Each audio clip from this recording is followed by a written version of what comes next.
Alright, yeah, welcome back to some more Magic Arena, and today, as it may be blatantly obvious by the title and the screen we're currently on, we're going to be taking part in the F&M at Home Singleton event. So, Singleton is back. It is not Brawl, it's Singleton. So that means 60 card decks without commanders, but you can only have one of each card in the deck, unless it's persistent petitioners, or any of these cards here. These are also very much banned. I actually just noticed Veil of Summers on this list. I'm going to reference that a few times today. And, yeah, apparently I need not. Anyway, Singleton. 60 card format where you can only have one of each card of any type. And it's for the F&M event, so if you do have an F&M, you can get one of these lovely little promo packs, which gives you, I think, just purely cosmetics. I'm not entirely sure. But for those who don't have an F&M that they can participate in, then it also gives away 2 rare or mythic ICRs. In my particular case, I've already done it today, and I ended up getting 60 gems, which is typical for me. But maybe you guys will get a rare that you didn't otherwise have. I wish it would do that. I wish it would just give you a rare you didn't have, but that's just me.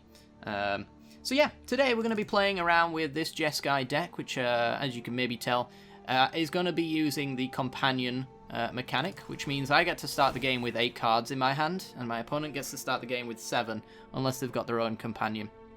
So, the build around card here is going to be Karuga the Macro Sage, 5 mana 5/4.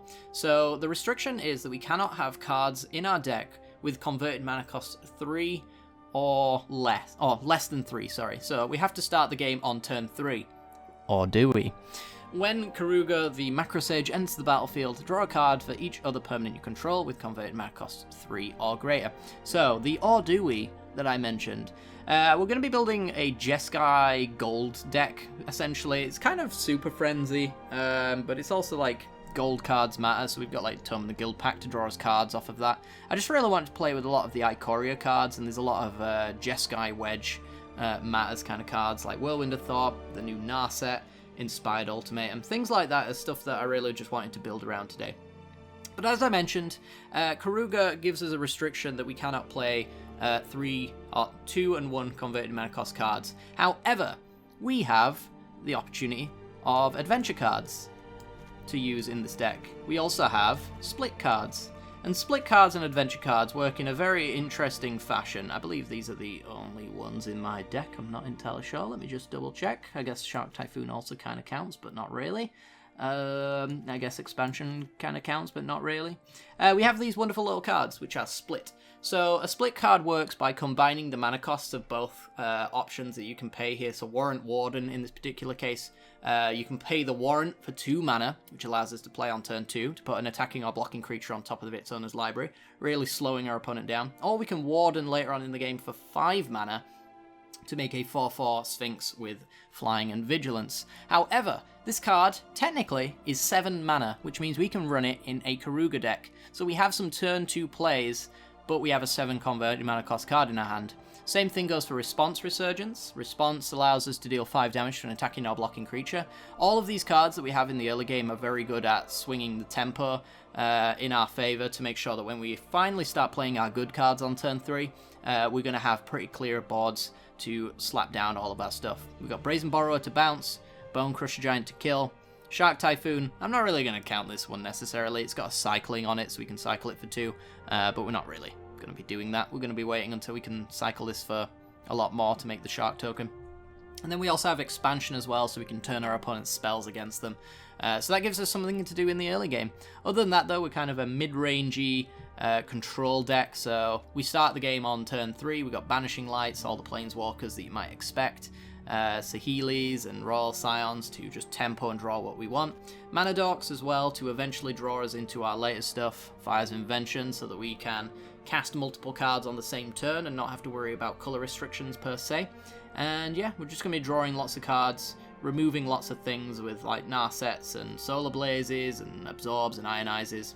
The Absorbs and Ionizes you got to be careful with. You want to use them before Fires of Invention because obviously you can only play on your own turn, which means counter magic's just not really gonna happen. So yeah, you got to keep that in mind for sure. With Fires of Invention, but we are drawing a million cards in so many different ways as well, so there's a good chance that Ionize is not the only card you'll be drawing on that particular turn. But yeah, Sarkhan to turn our Planeswalkers into creatures, and yeah, that's really all I need to go into with the deck, I think. I think most of it speaks for itself. We've got a really nice mana base here. Lots of tap lands, scry lands, gain lands, you know, fetches, a little bit proliferate for our planeswalkers, and yeah, that's essentially the deck. If you do enjoy the content and you want to see more, then make sure to hit the like button and subscribe and all that jazz. Let's get to the gameplay. This video is brought to you by the generous support of our wonderful patrons and channel members that you see here. If you'd like to support the channel and get access to cool content like sneak peeks, bonus videos, polls on future content, or access to a personal deck critique from myself every month, then hit the join button below the video or check out the Patreon link down in the description below. With all that said, let's get into the gameplay.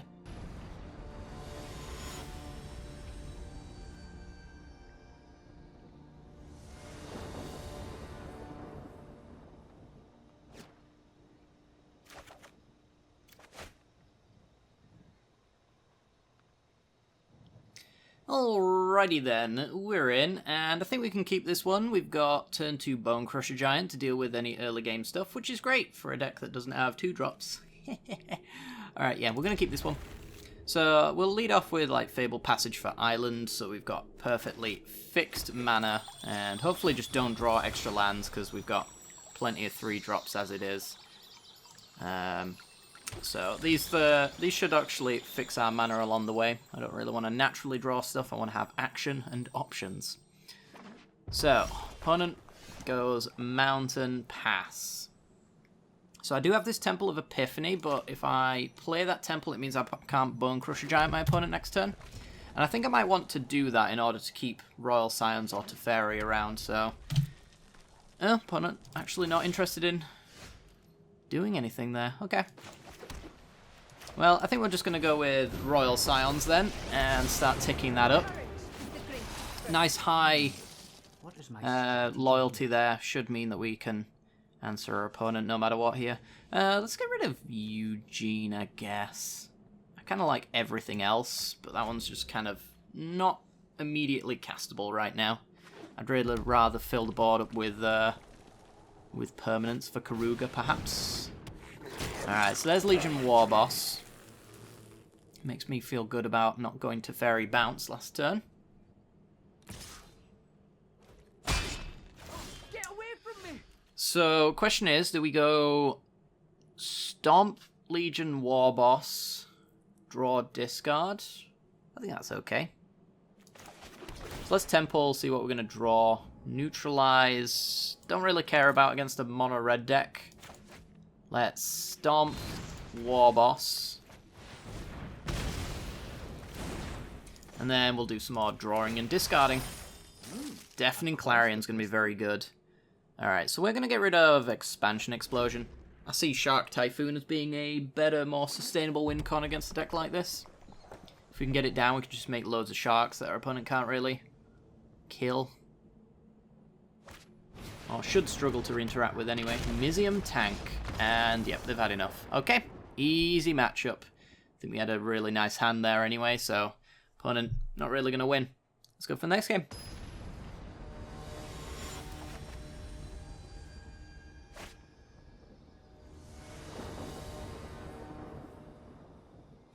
Alrighty then, we're in. And... this one's a tough one. It does have things that we'd like here. It just doesn't really have payoffs, and it is obviously a little bit slow, but we admit to being slow the moment we put Karuga in our deck. I think I'll keep this one and try my hand with it. So I think the mana base is just quite nice. We should have a response in time. And it's a blue deck, eh?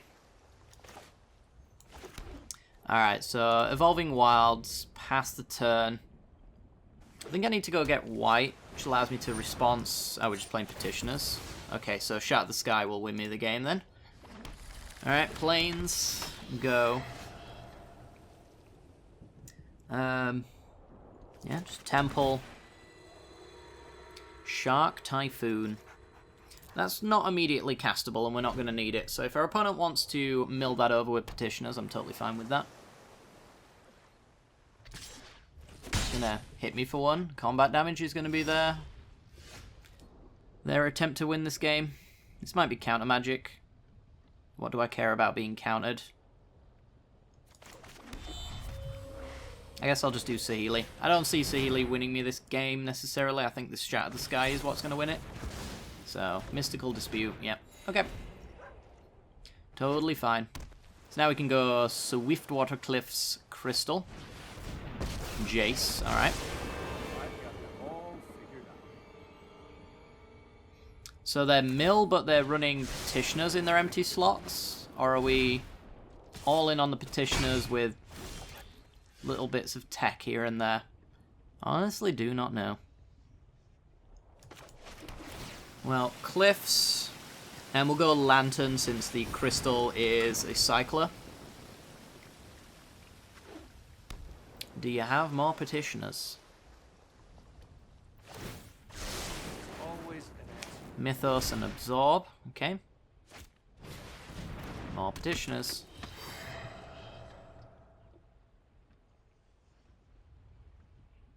I think they're... holding back? Alright, so that is, I'm holding up counter magic, but if you don't give me something to counter, I'm just going to mill one with Petitioners. I can pick up what you're putting down, opponent. Alright, so I do have this Shark Typhoon Cycle, which allows me to make a 4/4 flyer. I think that's probably something I want to go with, since our opponent's not going to be able to counter that necessarily. Unless they've got like a Tail's End for an activated ability. And that should allow me to pressure the Jace enough to not have to worry so much. Let's try this. Land. Okay. Petitioners. Yeah, they have to be holding up counter magic now. No way they're not. Could be Brazen Borrower, I suppose. We'll find out, shan't we? Let's draw a card, make it 4/4.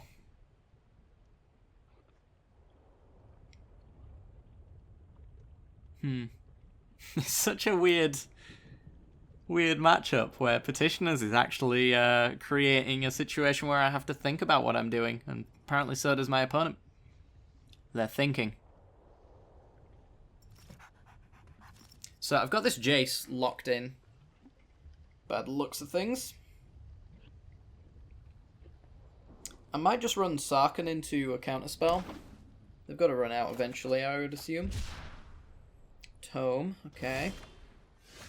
And the Royal Scions. Let's see. So I can go Crystal. Then let that go. Let's go Royal Scions. Gain a bit of life. See if they've got the counter magic. Yep, Thought Collapse. Sure.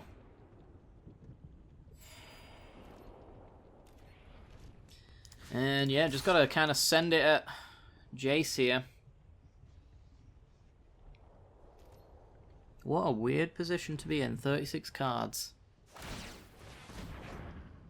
Just a land. I'll have to erase that. Okay, so Jace is dead next turn. I'm hoping this means that they go all in on the Petitioner plan, and then we'll Shatter the Sky and draw a card. Drown Secrets. What a weird Petitioners deck. Petitioners, Petitioners, Petitioners. Yep. Do we keep going? If we keep going, we admit we don't have counter magic. We have counter magic. Alright, well. Send it towards Jace.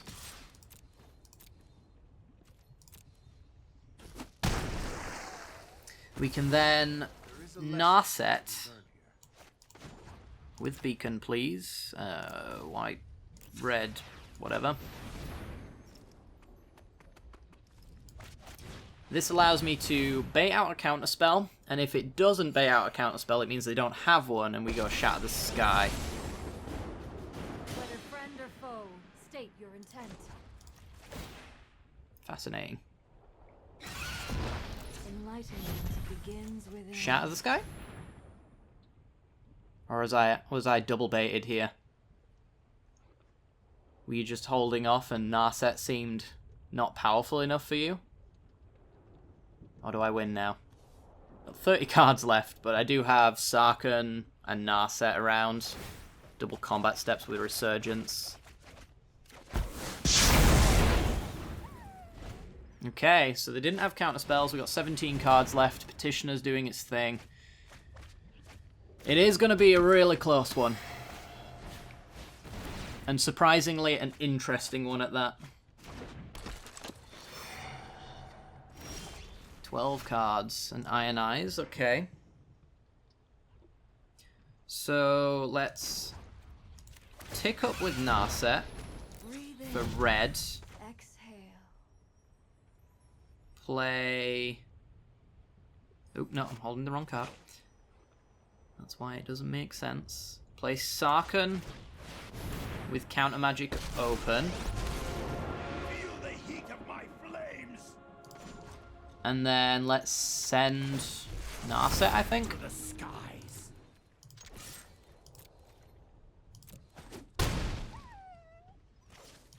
We can counterspell one of the Petitioners. And also deal a little bit of damage as well. They get a little bit of mill value in, but I think we should be okay. So then we hit them for 16 next turn with Resurgence if they haven't got a counterspell. So we tick up Sarkhan. Tick up Narset. Enlightenment begins within. This actually does not leave me with enough, I think. Oh no, we get enough for Neutralize here, so I think we win. Neutralize, counter that counter spell if it is one. Otherwise, double combat steps. And that'll do, Pig. Good game. Wow, and actually, interesting Petitioner's deck. We got really close to losing as well. Weird. Alright, well, another game, I suppose.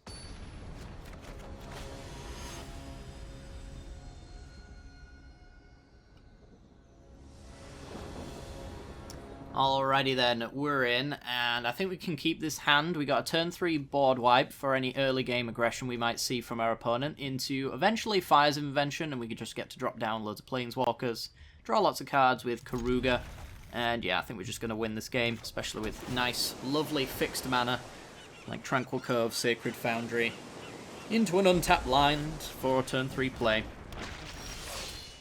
Fabulous. Our opponent is appearing to be on mono red, so this Deafening Clarion should get some decent value. I can bait out a little bit more aggression with the Royal Scions at first, I suppose. Also allows me to find the 4th land for Fires as well. This one goes land, passes. Okay. Well, yeah, I'm just gonna play down the Royal Scions. Pretty high toughness Planeswalker that responds to a lot of aggression, in theory. What would I rather have here? That's a tough call, actually. Brazen Borrow is really nice. So is Banishing Light. I do kind of want the 4th land, but maybe since I'm going to be drawing extra cards next turn, I could forfeit this mountain for now. And see how we get on. I mean, our panic button is Deafening Clarion and we can already cast it, so I'm just going to take my chances on being able to play Fires next turn off of either a Royal Science tick up or just naturally drawing the land off the top. So there's Phoenix of Ash, which is very good for Banishing Light, so at the very least I've got that to do.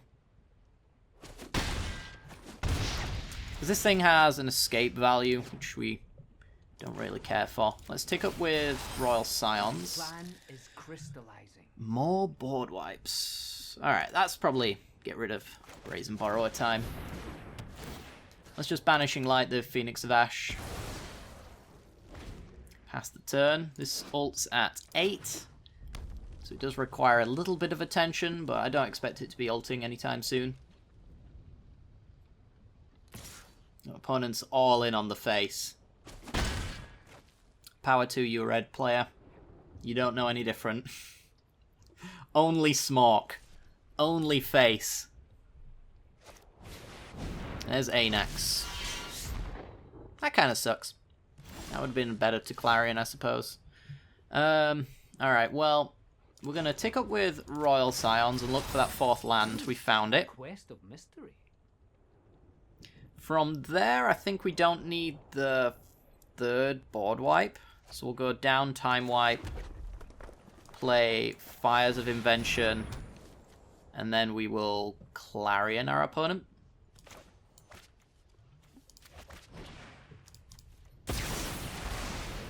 Leaves him with a couple of 1/1s here, unfortunately. But they're also just not interested in playing it out. I guess when I discarded my board wipe, it kind of led them to believe that I had plenty to deal with their board, which is certainly the case. I mean, I can make loads and loads and loads of 1/1s with Saheeli.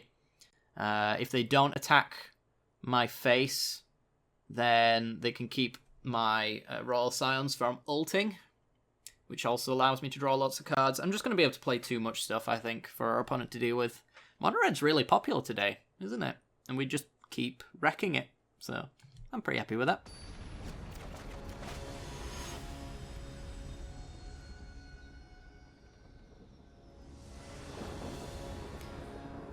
Okay then, we're in. I'm not sure if I can keep this hand. I think all the most expensive cards in my deck in my opener are probably not ideal. So let's go down to 7 cards, shall we? Oh, tap lands again. This one though, I suppose is fine. What do we want to put back? So we've got targeted removal, which is a little bit too expensive at this point, I would say. Got 2 board wipes against the mono red, which seems very popular today. We've potentially got a counter versus a control deck, and also now a counter piece from a control deck. I think it's Mythos we put back. And then let's play a Wind-Scarred Craig. So I think we're pretty much set up for any particular matchup. It's just going to be the lands that we draw that are going to matter here. Okay. Evolving Wilds for Mountain. Maybe a Gruul deck. Red-white. Electrostatic Field. Now, this is a fascinating matchup. We're going to pass with Iron Eyes open. Imagine we're going to get a decent 3-drop here. It's like a feather deck? Is that worth ionizing? Feels like it is. It's like they could have God's Willing or other protection spells like that, which I don't really want them to have. We can, of course, Deafening Clarion, but like this thing can potentially get out of that range as well, so it's a bit iffy as to whether or not we can get away with that. And if they do have Feather, they can't give protection from white to stop us from shattering the sky. If we actually find said card, we're just going to Brazen Borrow Feather and buy some time until we find our land. Yeah, just pass the turn. Make our opponent just play it entirely all over again. Solar Blaze. Meh. Alright, well, do we go for a Deafening Clarion here? I can actually swing in with 1 token. If they block with Feather, they lose Feather. If they block with Field, they lose Field.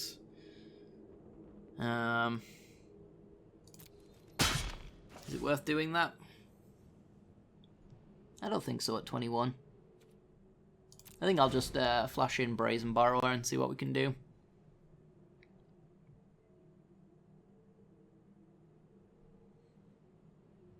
Tough situation to be in. I think it's worth testing though. If you can get rid of Feather, it seems like it's their build around, right? They've got all the feathery pieces. So where are we sending this? Straight to face. Okay. I'll take it. And Vindicator. Yeah, it's got all the telltale signs of I want to put pump spells on things.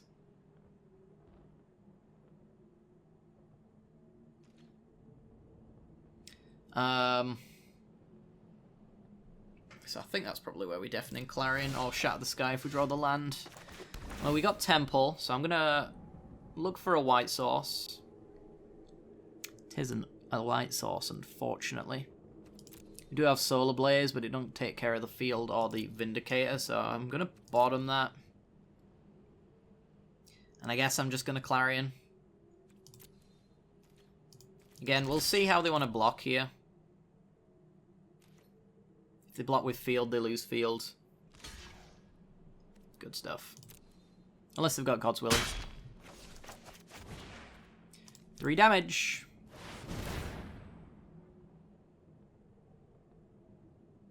Do you have it? You have it. God dang it, they always have it. It's always in their opening hand. Ah, feather decks. Even in Singleton, they have God's Willing. Just can't make it up. Alright, well, silver lining. We still get rid of one thing, but now I need Shatter the Sky to really work. I also have Eugene Minus as well. You can't give protection from colorless. But yeah, we're taking a big beating here, and we are really going to struggle if we can't Shatter the Sky very soon. If they've got the Indestructibility protection spell as well, then obviously that's going to be a pretty big problem.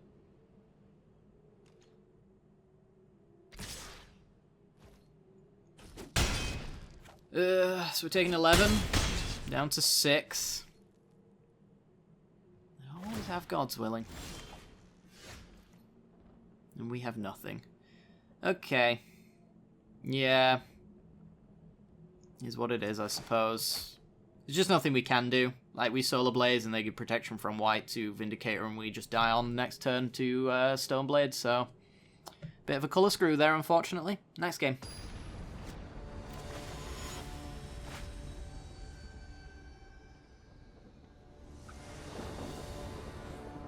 Alrighty then, we're in.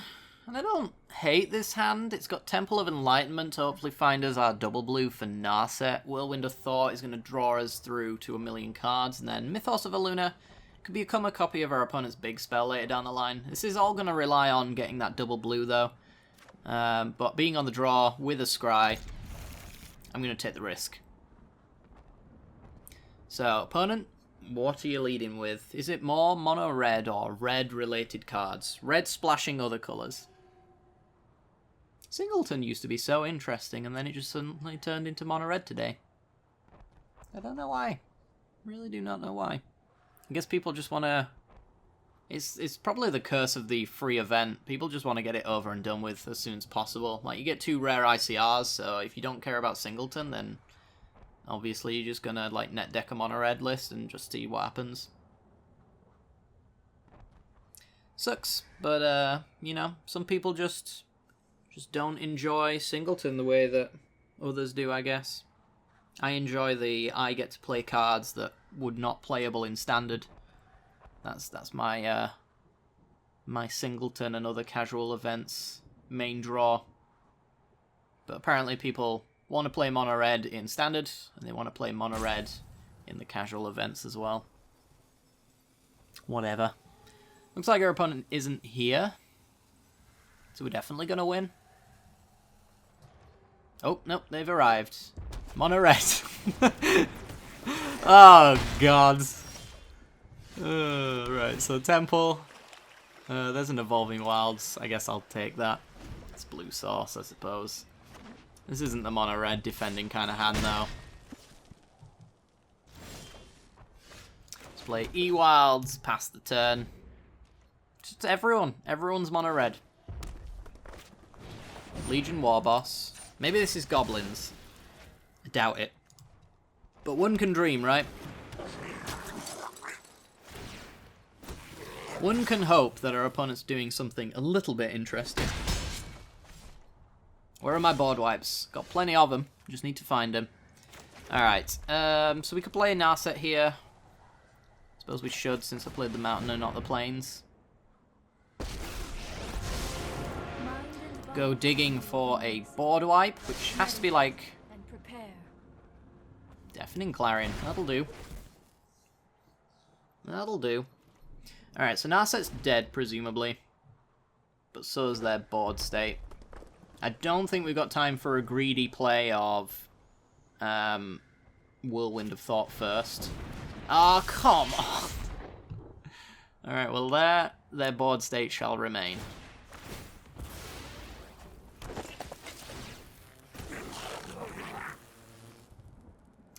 So yeah, board wipe protection in ANAC. Singleton event, I might add, and we've seen ANACs, I think, every single mono red game. Maybe bar one. Not sure. You are a mighty warrior. But yeah, doesn't feel very very hard to achieve right now. So you get 2 1-1s, which is fine. We might actually be able to get up to Chandra in time. Oof. Now they're 2 1s with trample. Down to 7. Swiftwater Cliff. So do we just play Karuga here as a nice blocker? I think we kind of have to. Karuga as a blocker, maybe even Mythos it later down the line, I'm not entirely sure. I need to be able to defend my life total. Oh, it's Lava Coil. Perfect! The perfect answer! Alright, well. Lucky me. I've got Chandra's -3 just in time to get Skewer the Critics off the top. Really big fireball. Grim Initiate. Live to fight another day. Interplanar Beacon. Alright, so we are going to -1 the Grim Initiate, because we exile it instead, which means our opponent doesn't get to keep anything. A burning desire.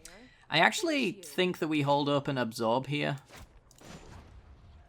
So can I do... let's see. Blue, blue, white. I can't play Whirlwind of Thought, unfortunately.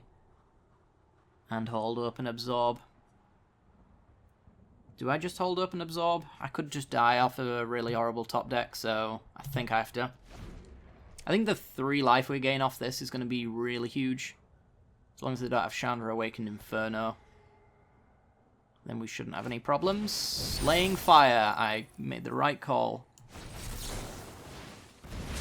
So instead of dying, I gain 3 life up to 6. And then I think my opponent's dead. So we go Crystal. Take up Chandra. Let's go with Eugene. Gain a life. Start making tokens. And we'll play this Crystal. Allows us to do more with our turn. We got lots of colorless sources here as well, so... yeah. Screw you, Mono Red. Alright, so we're like 3-0 against Mono Red, which seems to be the only deck that people are playing, so I guess this deck's really good. I don't know. Maybe I've just been lucky enough to find my board wipes in time. Certainly came very close to losing that one, but, you know, I think we navigated it well enough.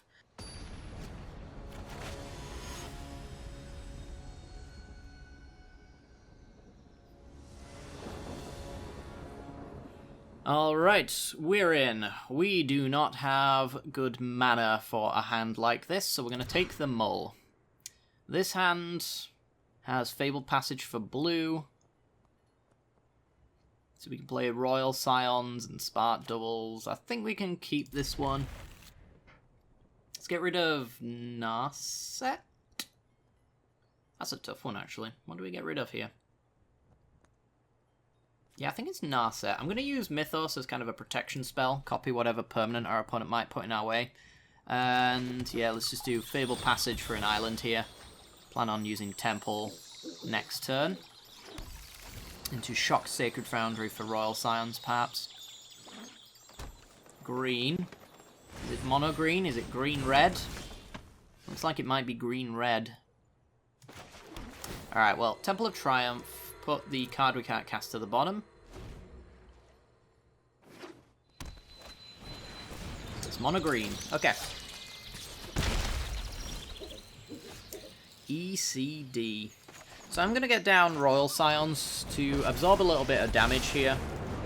Also get to draw and discard so we can maybe find something useful. What's my strategy here? What does Saheeli feel like here? Does it feel like a good card? God, I kind of really like this entire hand and wish I didn't tick up, to be honest. I want to draw these and I don't want to discard any of it. So I guess it could be Mythos. I guess it's such a weird one. Yeah. I really don't know, to be honest. I really don't know. Thrashing Brontodon. I'm kind of wishing it had been ECD now. There's Banishing Light. Let's tick up with Royal Scions. Got Teferi. Ooh. Well, that's nice for now. Let's discard Spark Double, because we can get that back with ECD.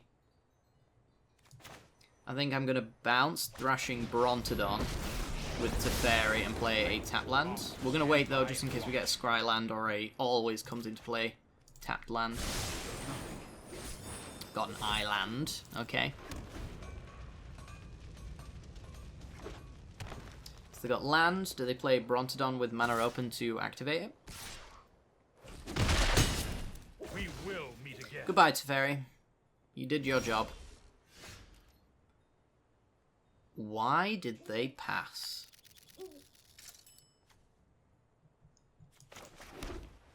To what purpose would you pass here? Veil of Summer for removal, but they could have played Brontodon to do that.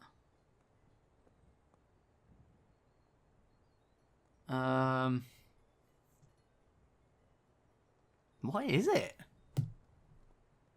Oh, flashing Nightpack Ambusher. That seems more like their style. Stick up Royal Scions.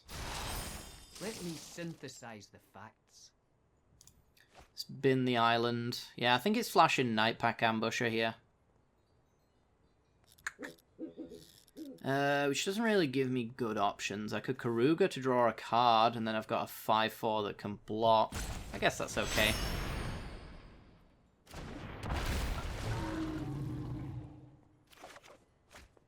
Draw planes. Alrighty then. Called it. Happy to block here. If they're getting with the ambusher. Yeah, that's fine by me. Let's get rid of that nonsense. I think I have made a tactical error. I don't think you have Royal Sands. I think we're good. I think we're doing just fine. Alright, Lovestruck Beast. Would love a way to kill this board state a little bit more. Ask and ye shall receive, chat. Ask and ye shall receive.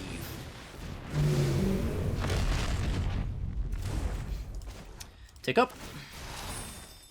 There's Evolving Wilds. We'll dump the plains, we'll play the wilds, we'll crack the wilds.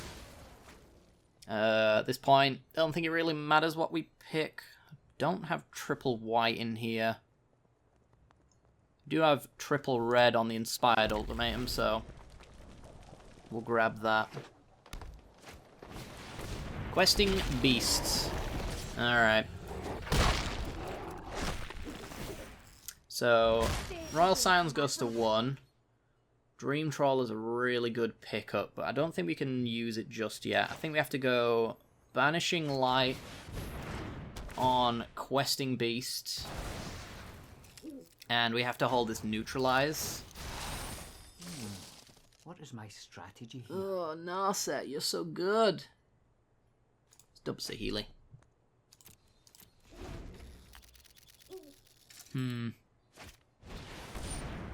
So there's Thrashing Brontodon, which we're going to get rid of. Don't have Veil of Summer. Please don't have Veil of Summer. Omen of the Hunt. Okay. Dodged a bullet. I think now we win. Because now we have everything we ever needed. So we play that. I think we Dream Trawler from here. I guess we should draw discard first. My answers lie in the cold truth. Am I going to want Temple? I think I'm not. I think I am not. So we'll go Dream Trawler. We'll pass the turn. If they have a fight spell for it, we can discard a card to keep it in play. I'm sure they're just going to flash in Nightpack Ambusher and lose. Yeah. So, we swing in with Dream Trawler, we draw a million cards. The only downside with their current situation is that we have to respond to Nightpack Ambusher at instant speed, but I think we just sacrifice Royal Scions for an attack there anyway. I don't think we particularly care. In fact, we actually have Realm Cloak Giant to block it as well, so yeah, I think that one's just in the bag. Alright guys, well, that is going to do it for today. Did we lose it all today? I'm not really sure. I know we got a lot of early scoops, but we won 7 times, at least today. That feels like I did this undefeated. I'm not entirely sure. But yeah, this deck's pretty sweet. Highly recommend playing it, I guess. It's good against mono red for some reason, because they all scoop very early. We've got all the response we need, even though we're supposedly not supposed to play on anything but turn 3 and onwards. We seem to be able to do it just fine, so yeah, turns out 8 cards are better than 7. If you enjoy the content, make sure to hit that like button, subscribe, you know the drill at this point, and I'll see y'all next time. Bye-bye!